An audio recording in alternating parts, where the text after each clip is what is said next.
Morning students. Metallurgy में अपन aluminium के लिए बात कर चुके हैं, एचजी के लिए बात कर चुके हैं, एचजी के लिए कर चुके हैं, एसएन एंड पीबी की निष्कर्षण की बातें कर चुके हैं। आज अपन तांबा कॉपर के लिए बात करते हैं। तांबे का निष्कर्षण, कॉपर का निष्कर्षण किससे करते हैं? कॉपर पायरेटाइज से। तांबा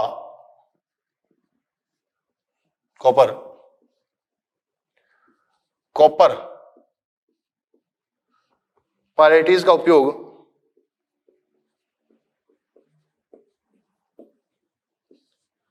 उपयोग अयस्क का उपयोग तांबे के या कॉपर के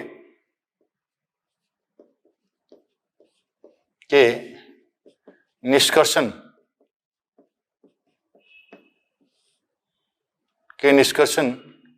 में किया जाता है। तांबे के निष्कर्षण में किया जाता है। कॉपर पायरेटाइज का उपयोग कॉपर के निष्कर्षण में किया जाता है। सबसे पहले CuFeS2 है कॉपर पायरेटाइज, CuFeS2।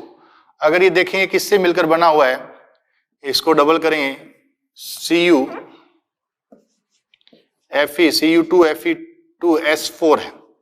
ये किससे मिलकर बना हुआ है बेटा? Cu2S plus Fe, S plus FeS2 से मिलकर बना हुआ है। यहाँ FeS एंड FeS2 है, इसमें उपस्थित है। FeS एंड FeS2 उपस्थित है। FeS2 उपस्थित है। यहाँ पर ये Fe की ऑक्सीडेशन स्टेट कितनी है? यहाँ भी +2 है और यहाँ भी बेटा कितनी है? +2 ही है। कॉपर की कितनी है? +1 ऑक्सीडेशन स्टेट है। तो सबसे पहले ये कौन सा सल्फाइड अयस्क है? कैसा है? सल्फाइड अयस्क है। इसका क्या किया जाएगा? सांद्रण करेंगे। सांद्रण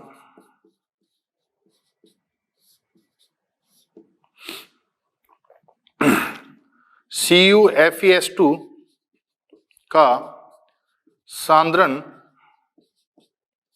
CuFeS2 का सांद्रण झाग-पलवन विधि के द्वारा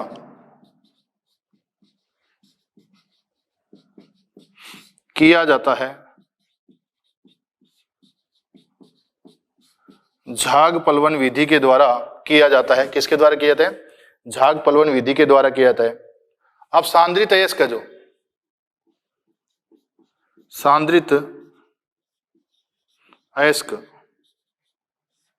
सांद्रित अयस्क को भर्जन किया जाता है। सांद्रित अयस्क का भर्जन किया जाता है।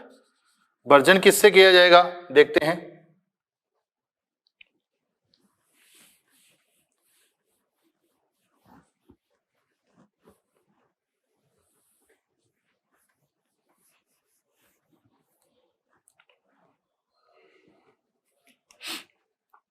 भर्जन सांद्रित अयस्क को वायु की उपस्थिति में गलनांक बिंदु से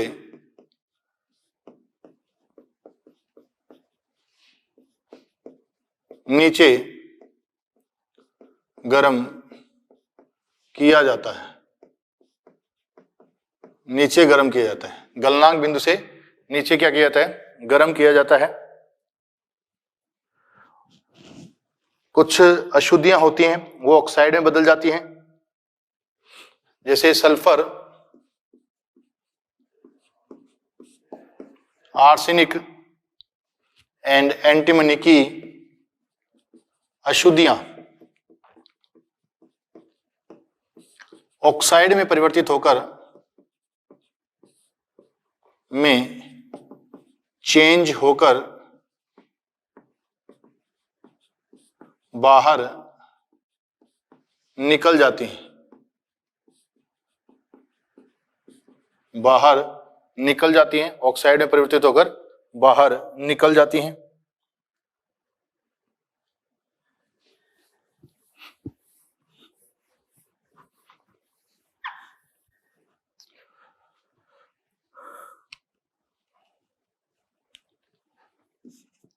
कॉपर पायरेट CuFeS2 का परिवर्तन CuFeS2 का परिवर्तन किसमें होता है? क्यूप्रस तथा फेरस सल्फाइड के मिश्रण के रूप में हो जाता है। का परिवर्तन Cu2S तथा FeS व FeS2 में हो जाता है।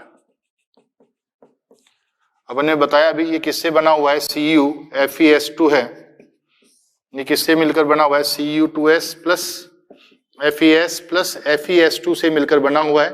बेटा इसकी आपको स्ट्रक्चर बात करें तो Fe+2 है, सल्फर और सल्फर है माइनस है, और यहां पर क्या है? माइनस है। तो सल्फर सल्फर बॉन्ड भी इसमें उपस्थित है। नेक्स्ट बात करें इसमें वर्जन में, अब ये सल्फाइड जो हैं, ये सल्फाइड आंशिक रूप से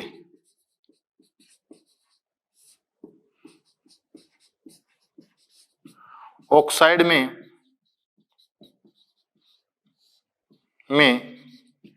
चेंज हो जाते हैं, आंशिक रूप से ऑक्साइड में चेंज हो जाते हैं। किसमें? ऑक्साइड में परिवर्तित हो जाएंगे। जैसे अपन बात करें FeS है प्लस O2, क्या बन जाएगा? FeO बन जाएगा प्लस SO2 बन जाएगा। ठीक है, Cu2S है, O2 से रिएक्शन करेंगे तो क्या बना लेगा? Cu2O प्लस SO2 बना लेगा। क्या बना लेगा? SO2 बना लेगा। उसके बाद में बात करें अपन, कुछ ऑक्साइड है वो FeS सल्फाइड से रिएक्शन करके वापस किसमें? Cu2S में चेंज हो जाएगा, और साथ में कौन बन जाएगा? FeO बन जाएगा। क्या बन जाएगा? FeO बन जाएगा। ऐसे ही जो अशुद्धियां थी वो ऑक्साइड में परिवर्तित हो जाएंगी। अशुद्धियां किसमें हो जाएंगी? ऑक्साइड में चेंज हो जाएंगे।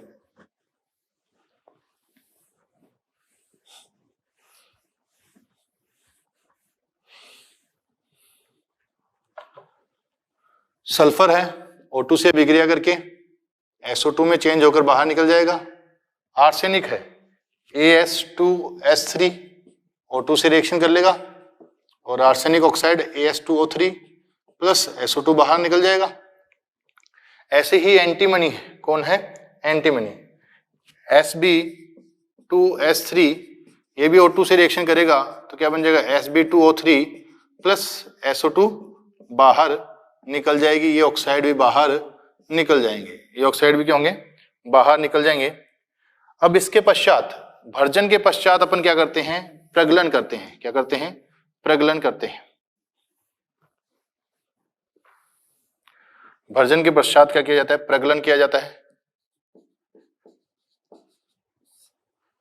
भर्जन के पश्चात प्रगलन किया जाता है। प्रगलन में क्या करते हैं अपन? प्रगलन में बात करें, वर्जित रेत को रेत तथा कोक के साथ मिलाकर वात्या भट्टी में गर्म किया जाता है। वर्जित रेत को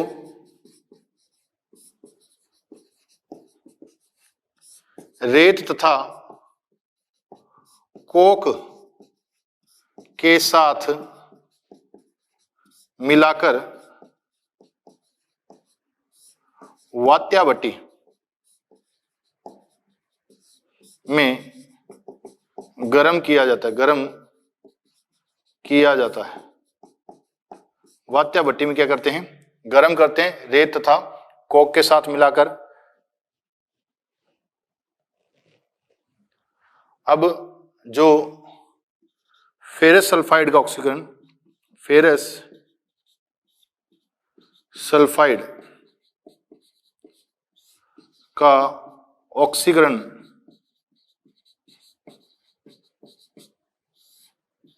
होता है, फेरस सल्फाइड का ऑक्सीकरण होता है तथा यह किसमें परिवर्तित हो जाती है? ऑक्साइड, फेरस ऑक्साइड में परिवर्तित हो जाता है। फेरस ऑक्साइड में परिवर्तित हो जाता है। फेरस ऑक्साइड रेत के साथ रिएक्शन कर लेता है और फेरस सिलिकेट धातुमल बनाता है। Ferrous silicate, ferrous oxide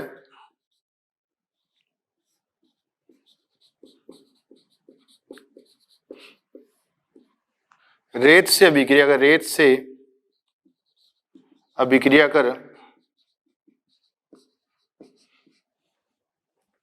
धातुमल ferrous silicate का निर्माण करता है। फेरस सिलिकेट का निर्माण करता है।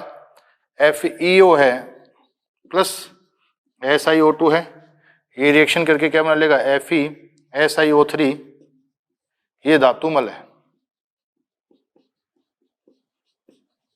ये क्या है? धातुमल है। FeSiO3 धातुमल का निर्माण हो जाता है। यहां पर कुछ सल्फाइड है, वो वापस ऑक्साइड से रिएक्शन करके और पुनः किसमें? यहां कुछ FeSCu2 से अभिक्रिया कर पुनः Cu2S का निर्माण कर देता है। किसका? Cu2S का निर्माण कर देता है। FeS है प्लस O2 से रिएक्शन करता है, FeO प्लस SO2 में चेंज हो जाता है। किसमें? SO2 में परिवर्तित हो जाता है। अब Cu2 है, Cu2S O2 से अभिक्रिया करता है, क्या बनाता है? Cu2O प्लस SO2 बनाता है। और कुछ FeS है, वो पुनः FeS है पुनः Cu2SO से अभिक्रिया करता है और किसमें कन्वर्ट करता है? Cus प्लस FeO का निर्माण कर देता है। इसमें बात करें और FeO प्लस SiO2 है, FeSiO3 का निर्माण कर देता है।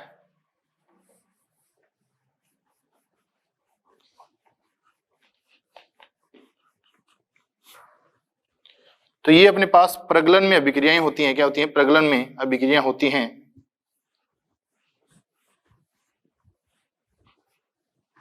क्या होती हैं? प्रगलन में अभिक्रियाएं संपन्न होती हैं।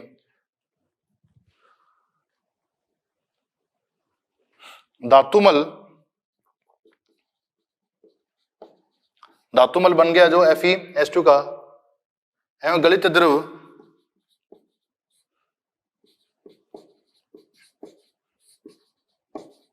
धातुमल जो लिक्विड में चेंज हो गया, जो इस गलित द्रव जो मेटल है उसके ऊपर क्या होता है? तैरता है, जिसमें Cu2S तथा कुछ मात्रा में FeO उपस्थित होता है।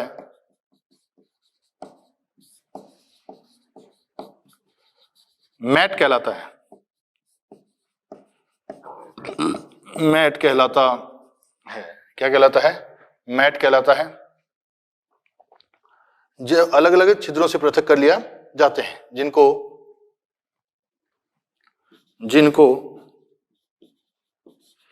अलग अलग छिद्रों के द्वारा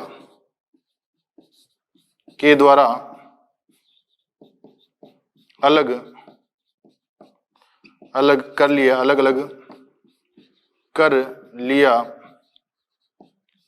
जाता है। अलग अलग कर लिया जाता है, इनको छिद्रों के द्वारा अलग अलग कर लिया जाता है। अब इसमें इसके पश्चात इनका क्या किया जाता है? इस मैट का बेसेमेरीकरण किया जाएगा।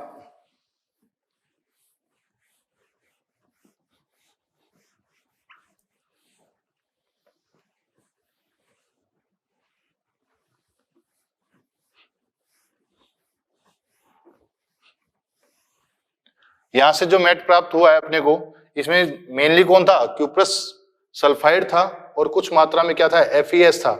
इसको बेसेमेरीकरण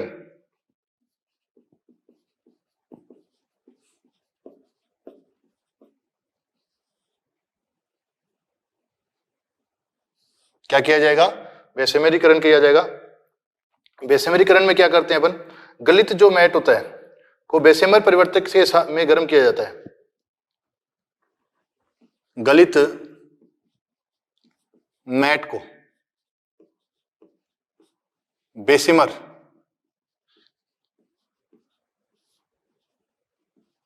परिवर्तक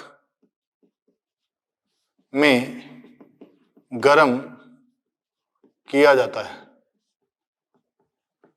गर्म किया जाएगा किसमें, बेसिमर परिवर्तक में गर्म किया जाएगा, बेसिमर परिवर्तक में गर्म किया जाता है। एवं इस गलित द्रव में क्या है, रेत युक्त हवा प्रवाहित की जाती है तथा इस गलित मैट में रेत युक्त हवा गुजारी जाती है। रेत युक्त हवा गुजारी जाती है, क्या, रेत युक्त हवा इसमें से गुजारी जाती है। यहां जो आयरन होता है, यहां FeS2 जो होता है, यहां पर FeS2 पूर्णतः धातुमल में अलग हो जाता है। यहां FeS2 या FeS पूर्णतया धातुमल में चेंज हो जाता है। FeS जो यहां पर बचा हुआ था वो सारा का सारा निकल जाता है, सारा का सारा बाहर निकल जाता है। FeS क्या हो जाएगा, पूर्णतः धातुमल में चेंज हो जाएगा। ये ऑक्साइड में चेंज होगा, ऑक्साइड में चेंज होकर ही आगे SiO2 से रिएक्शन करके धातुमल में परिवर्तित हो जाता है। इसमें साथ में क्या होता है, Cu2S है, वो किसमें चेंज हो जाता है, कुछ भाग Cu2S का चेंज हो जाता है किसमें, Cu2O में, किसमें, क्यूप्रस ऑक्साइड में चेंज हो जाता है। अब कुछ भाग Cu2S का Cu2O को कॉपर धातु में चेंज कर देता है, चेंज कर देता है। तो अपने को क्या मिल जाएगा, कॉपर मिल जाएगा। FeS है प्लस O2 है, किसमें बदल जाएगा, FeO में बदल जाएगा प्लस SO2। ये FeO है, रेत युक्त हवा थी उससे अभिक्रिया करेगा तो धातुमल बना लेगा FeSiO3 का निर्माण। ये क्या है बेटा, धातुमल। ये क्या है, धातुमल अपने को यहां पर प्राप्त हो जाता है। इस धातुमल की आगे Cu2 है, O2 से विक्रिया करता है, किसमें, Cu2O प्लस SO2 का निर्माण होता है। Cu2 प्लस SO2 का निर्माण होगा और ये स्वतः अपचयन Cu2O प्लस Cu2S स्वतः अपचयन के द्वारा कॉपर प्लस SO2 का, अपने को याद हो तो अपन ने बताया था कि कॉपर है, Ag है, Hg है, Pb है, ये स्वतः अपचयन भी प्रदर्शित करते हैं। क्या प्रदर्शित करते हैं, स्वतः अपचयन प्रदर्शित करते हैं। नेक्स्ट बात करें, अब यहां से जो गलित तांबा अपने को प्राप्त हुआ है वो उसको ढांचों में ढाल लिया जाता है।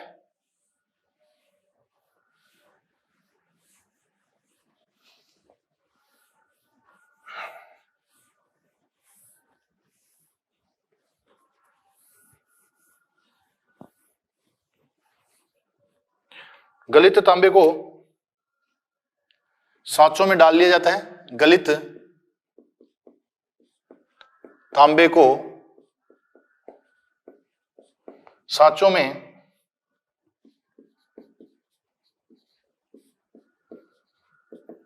डाल दिया जाता है।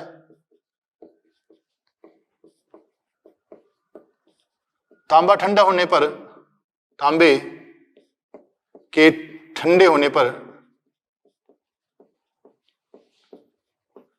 तांबे के ठंडे होने पर SO2 गैस बाहर निकलती है, जिसके कारण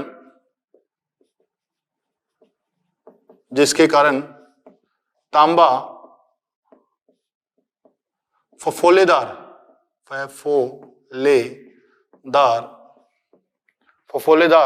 हो जाता है।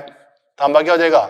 फफोलेदार तांबा हो जाएगा, ब्लिस्टर कॉपर कहलाता है। इसमें 98% तक, इस फफोलेदार तांबे में इसमें 98% तक कॉपर होता है, 98% तक Cu होता है। अब क्या करेंगे? तांबे का परिशोधन करेंगे। तांबे का परिशोधन कैसे करेंगे? इसकी एक तो दंड विलोडक विधि के द्वारा, दो विधियों के द्वारा। पहली दंड विलोडक विधि,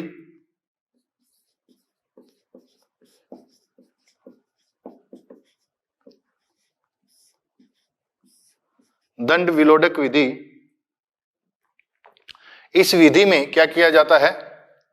यह विधि किनके लिए काम ली जाती है? यह विधि उन अशुद्ध धातुओं के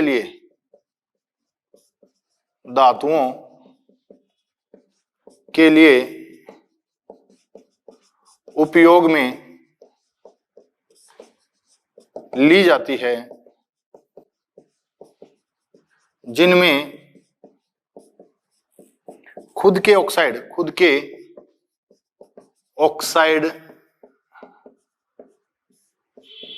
अशुद्धि के रूप में, किस रूप में? अशुद्धि के रूप में उपस्थित हो। खुद के ही ऑक्साइड क्या हो? अशुद्धि के रूप में उपस्थित हो, उनके लिए ये उपयोग में ली जाती है।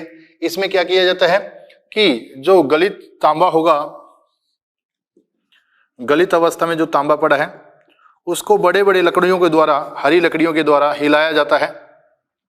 इस विधि में, वैसे तो पड़ी हुई है अपनी विधि में, इस विधि में तांबे को, गलित तांबे को हरी लकड़ियों के द्वारा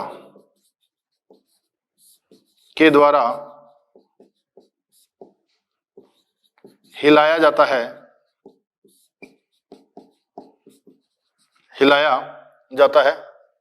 अशुद्धि के रूप में उपस्थित हो। इस विधि में गलित तांबे को हरी लकड़ियों के द्वारा हिलाया जाता है, जिससे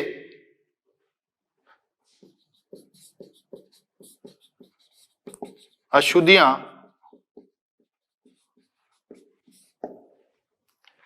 बाहर निकल जाती हैं, जिससे अशुद्धियां बाहर निकल जाएंगी। लकड़ी में हाइड्रोकार्बन होते हैं, हरी लकड़ी में क्या होगा? अशुद्धियां बाहर निकल जाती हैं।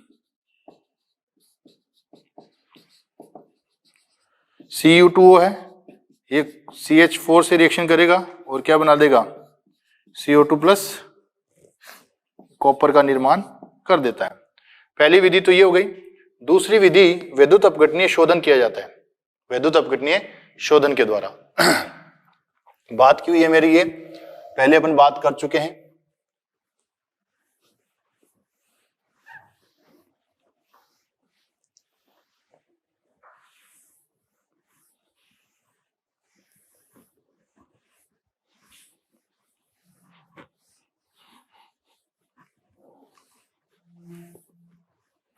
विद्युत अपघटनीय शोधन,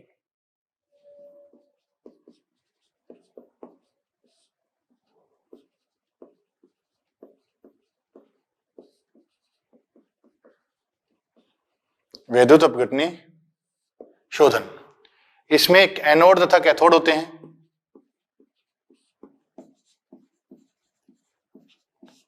एनोड किसका बना होता है? अशुद्ध तांबे का, जबकि कैथोड होता है शुद्ध तांबे का। एनोड होता है अशुद्ध तांबे का, कैथोड होता है शुद्ध तांबे का कैथोड होता है। वैद्युत अपघट्य,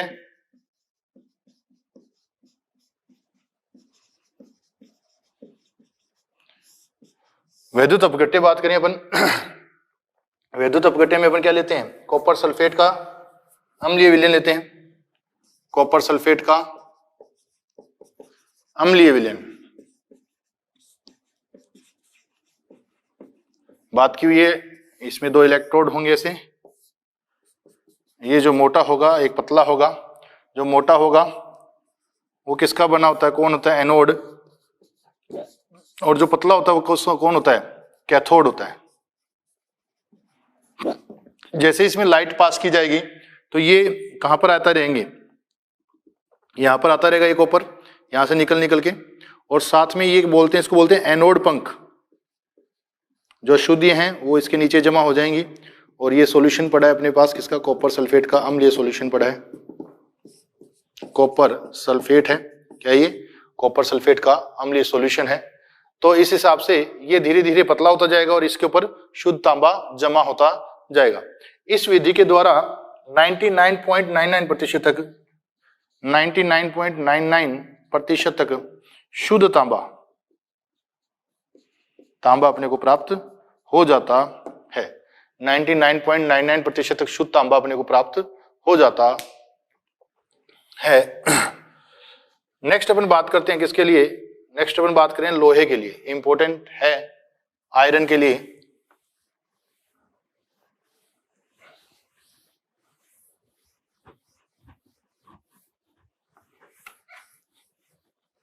Fe का शुद्धिकरण, Fe का निष्कर्षण,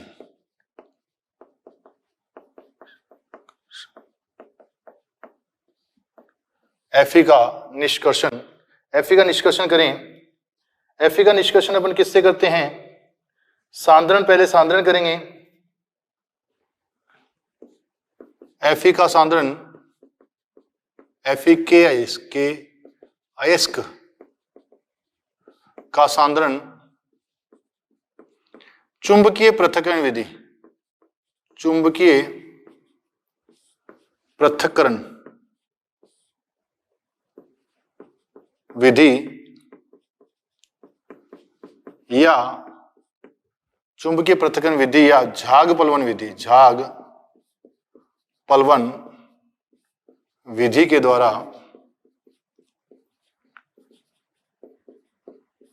किया जाता है। झाग पलवन विधि के द्वारा किया जाता है, किसके द्वारा, झाग पलवन विधि के द्वारा किया जाता है। उसके पश्चात इसका भर्जन या निस्तापन अपन करेंगे।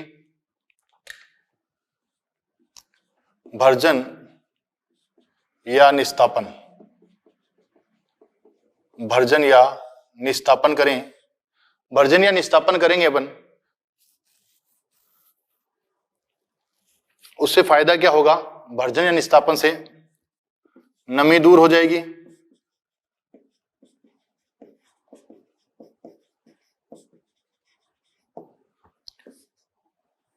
वाष्पशील अशुद्धियां बाहर निकल जाएंगी,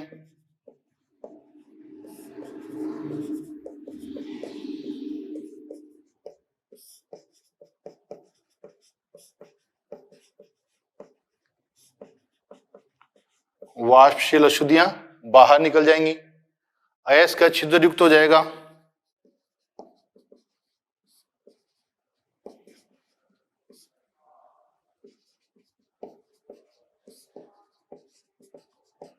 अयस्क छिद्र युक्त हो जाता है, अयस्क क्या हो जाएगा, छिद्र युक्त हो जाता है।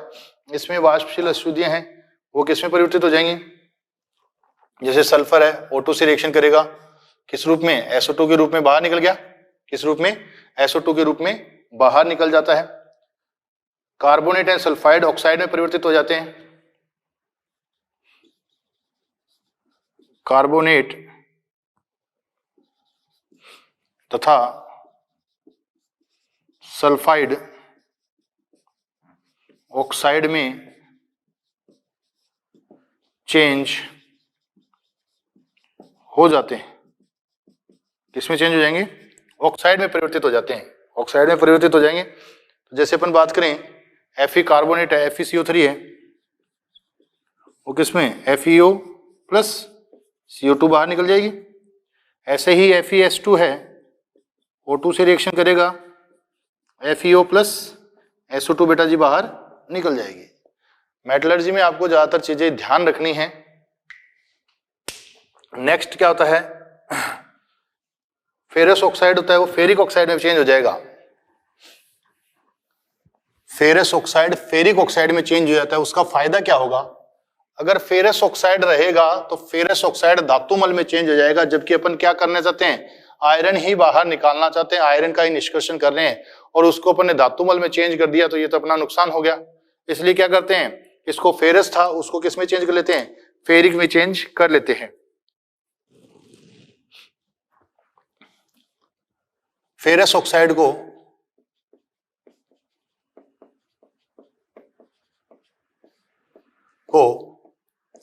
फेरिक ऑक्साइड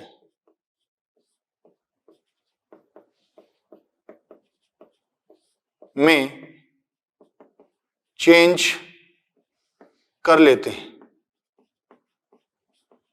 कर लेते हैं, फेरिक ऑक्साइड को फेरस ऑक्साइड को फेरिक ऑक्साइड में चेंज कर लेते हैं।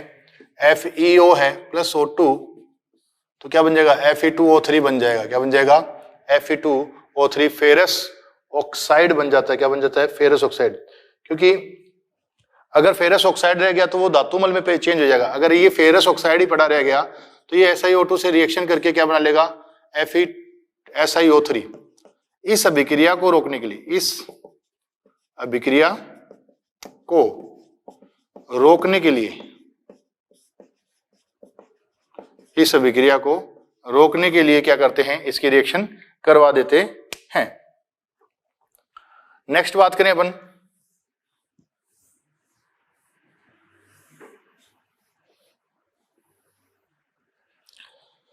प्रगलन या अपचयन।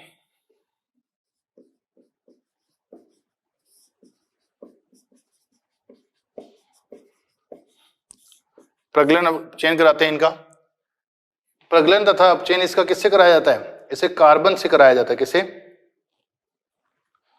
निस्तापित अयस्क को कोक तथा चूना पत्थर के साथ मिलाकर गर्म किया जाता है।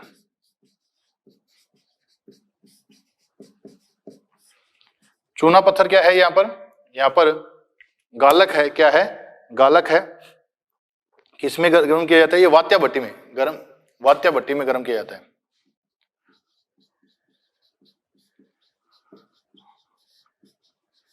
किसमें, वात्या भट्टी में गर्म किया जाता है। अब वात्या भट्टी के अलग अलग भाग के अलग अलग टेम्परेचर होते हैं, हर जगह पर अलग अलग रिएक्शंस होती हैं। ये ध्यान रखना है, मध्य क्षेत्र कौन सा है, लो क्षेत्र कौन सा है, अपचयन क्षेत्र कौन सा है, वहां पर ये अपने को ध्यान देना पड़ेगा, उसका टेम्परेचर अपने को याद रखना पड़ेगा। तो थोड़ा याद रखना है इसको। ये 4 पार्ट में अपने डिवाइड किया कि इसको पूरी वात्या भट्टी को कैसे कैसे डिवाइड किया उनके बारे में बात करते हैं। पहला अपन देखते हैं वात्या भट्टी के भाग में दहन क्षेत्र।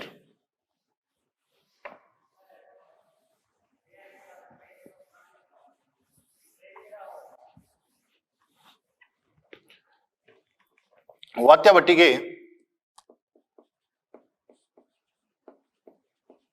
के अलग अलग भाग में टेम्परेचर अलग अलग होता है। पहला अपन भाग करते हैं दहन क्षेत्र।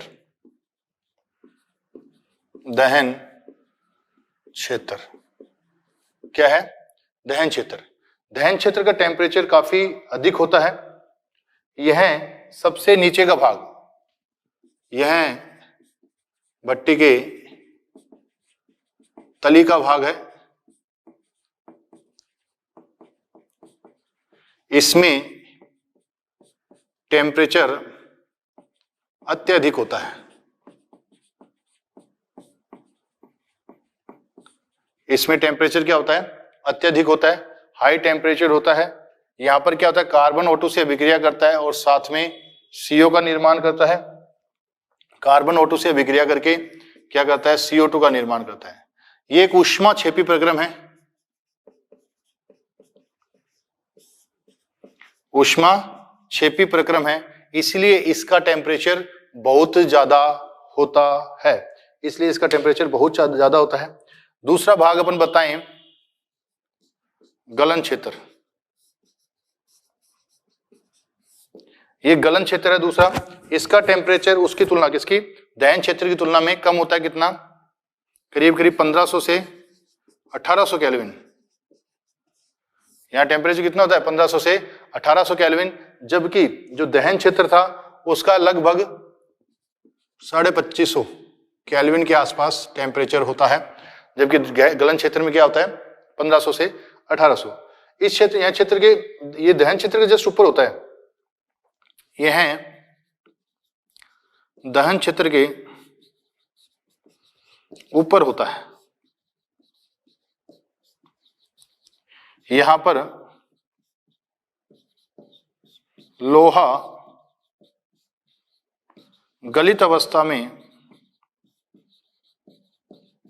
लोहा गलित अवस्था में बूंद बूंद कर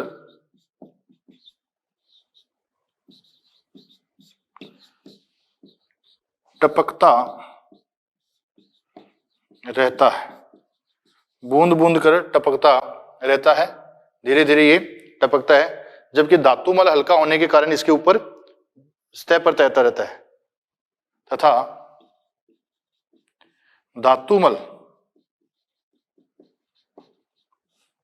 हल्का होने के कारण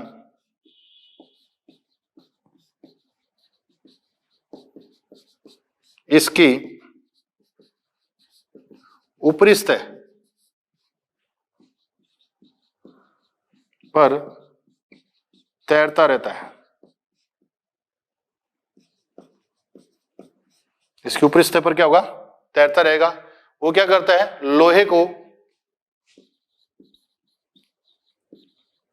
पुनः ऑक्सीकृत होने से बचाता है, लोहे को पुनः ऑक्सीकृत होने से बचाता है। होता क्या है, जैसे ये इसका पार्ट है, ऐसे यहां पर दहन क्षेत्र हो गया,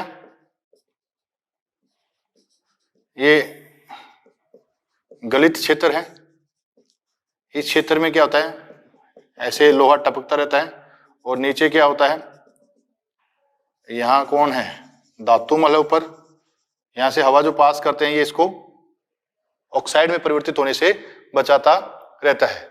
नेक्स्ट पार्ट है वो अपने ऊष्मा अवशोषण क्षेत्र है, उसमें काफी रिएक्शंस आती हैं, उसके लिए अपन कल बात करेंगे, उसकी रिएक्शंस काफी इंपॉर्टेंट है। मिलते हैं नेक्स्ट क्लास में, आज के लिए इतना ही, थैंक यू।